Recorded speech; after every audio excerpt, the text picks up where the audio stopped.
India के दिल में पवित्र यमुना नदी के किनारे बसा हुआ है वृंदावन का दिव्य धरती। यहीं पर भगवान विष्णु के 8वें अवतार श्री कृष्ण ने अपना बचपन बिताया था। यह भूमि अद्भुत सुंदरता से भरी है। हरे भरे मैदान, महकते हुए बाग और कृष्ण की जादुई बांसुरी की मधुर धुन से सराबोर। कृष्ण की बांसुरी की कहानी प्रेम, भक्ति और ईश्वर और प्रकृति के बीच के शाश्वत बंधन की कहानी है। यह कहानी हर उम्र के लिए है, पीढ़ी दर पीढ़ी चली आ रही है। यह हमें आस्था की शक्ति और प्रकृति के साथ सद्भाव में रहने के महत्व की याद दिलाती है।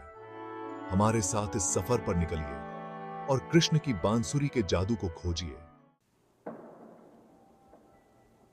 वृंदावन एक ऐसी जगह है जहां वास्तविकता दिव्यता में मिल जाती है। यहां की हवा में चमेली और गुलाब की खुशबू घुली हुई है और हल्की सी हवा कृष्ण की हंसी की आवाज अपने साथ लाती है। जंगल नटखट बंदरों, सुंदर हिरणों और रंग बिरंगे मोरों से भरे हुए हैं जो खुशी से अपने पंख फैलाते हैं। यमुना नदी वृंदावन के बीचों बीच से बहती है। उसका पानी चांदी की तरह चमकता है। कहते हैं कि पवित्र यमुना में डुबकी लगाने से सारे पाप धुल जाते हैं। गोपियां नदी के किनारे इकट्ठा होती थीं और अपने प्यारे कृष्ण की एक झलक पाने के लिए इंतजार करती थीं। पेड़ों के बीच उनकी हंसी गूंजती रहती थी। नटखट लेकिन दिव्य ग्वाला कृष्ण वृंदावन के प्राण हैं। उनकी शरारती मुस्कान पत्थर दिल को भी पिघला सकती है। उनकी आंखें ब्रह्मांड जितनी गहरी और रहस्यमय, युगों का ज्ञान समेटे हुए हैं।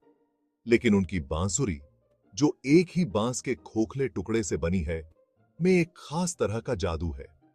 जब कृष्ण अपनी बांसुरी बजाते हैं तो समय मानो थम जाता है। पूरी सृष्टि उनकी मंत्रमुग्ध कर देने वाली धुन सुनने के लिए रुक जाती है। उनकी बांसुरी से निकलने वाला हर सुर प्रेम, चाहत और शरारत से भरा होता है। वृंदावन के जानवर कृष्ण की बांसुरी पर मोहित हो जाते हैं।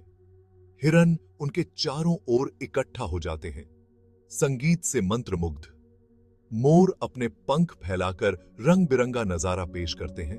उनकी हरकतें उनकी धुनों की लय को दर्शाती हैं। यहां तक कि पेड़ भी धीरे धीरे झूमते हैं, मानो उस मधुर धुन पर नाच रहे हों।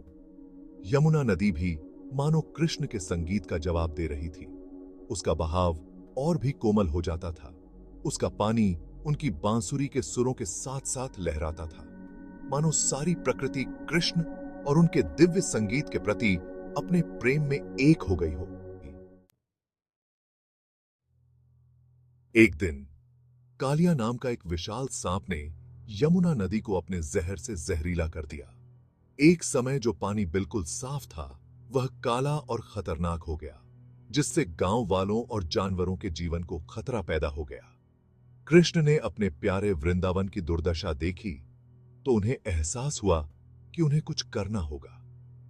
हाथ में बांसुरी लिए कृष्ण उस जहरीली नदी में कूद पड़े। कालिया कृष्ण के इस तरह आने से क्रोधित हो गया और उसने अपने विशाल शरीर को युवा भगवान के चारों ओर लपेट लिया। लेकिन कृष्ण शांत रहे। उनकी बांसुरी उनके होठों से कभी दूर नहीं हुई। जैसे ही कृष्ण ने बांसुरी बजाई, संगीत नदी में बहने लगा और कालिया के जहर का असर कम होने लगा।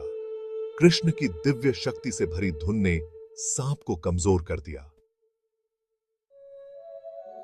कालिया को कृष्ण का असली रूप समझ आ गया और उसने हार मान ली और हमेशा के लिए वृंदावन छोड़ने का वादा किया। वृंदावन में फिर से शांति और सद्भाव कायम हो गया। यमुना नदी एक बार फिर साफ और निर्मल बहने लगी। कृष्ण और कालिया की कहानी हमें याद दिलाती है कि सबसे बुरे समय में भी प्रेम और सद्भाव की ही जीत होती है। कृष्ण की बांसुरी का जादू आज भी हमें मंत्रमुग्ध करता है और प्रेरित करता है।